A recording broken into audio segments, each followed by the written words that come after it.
The hardest part, in my opinion, when you are raising and breeding animals is when it comes to the selling part. Because I'm constantly second guessing myself if I'm making the right decision, if the correct animals are being deemed as leaving or not.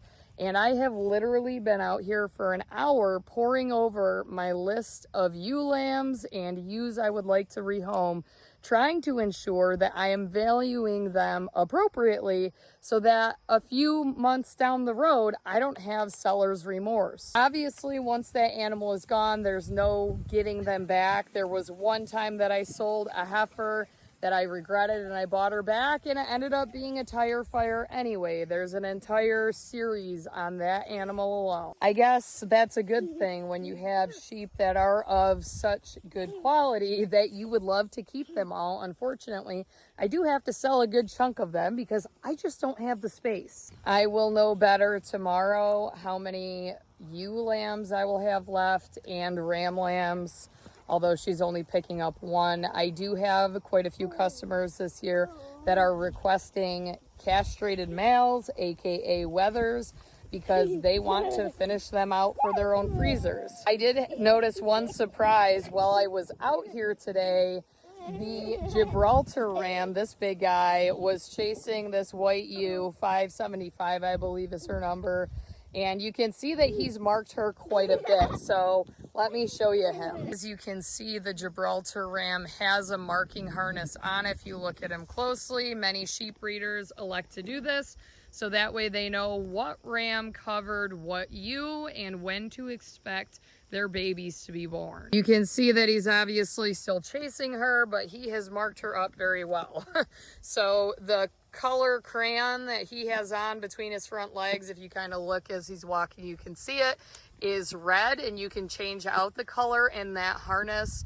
So if you have more than one breeding ram in with a flock, you know who's mating with who. Now, the one wild card here is obviously my intact ram lambs are still in here, and they're right before that 4-month mark. So before they turn 4 months old, I typically will castrate them or separate them from the flock so that we don't end up with any accidental babies out of males that we don't want them from. As I like to say, just because they have those reproductive organs does not mean that they should use them. And that's the responsible thing to do when you are breeding and selling livestock, is ensuring that the genetics being passed on to the next generation are in fact good genetics, and that you are doing improvements to the breed or species versus the opposite. And I say that, and I love to educate people on this because there are a lot of uneducated people in agriculture that don't really, they have animals, they know how to keep animals, but they don't really understand what the whole end game is, right?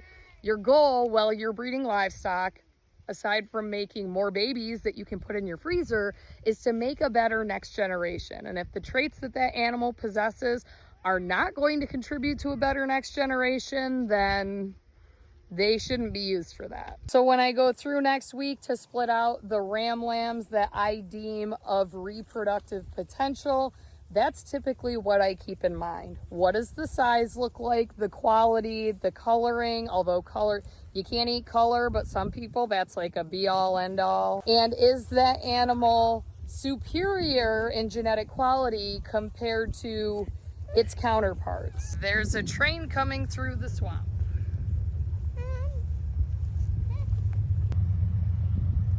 That rarely happens when we are actually out here, but I am done poring over the value of my livestock. It is time to go back and start making dinner. So if you have any questions about anything that I mentioned, please let me know.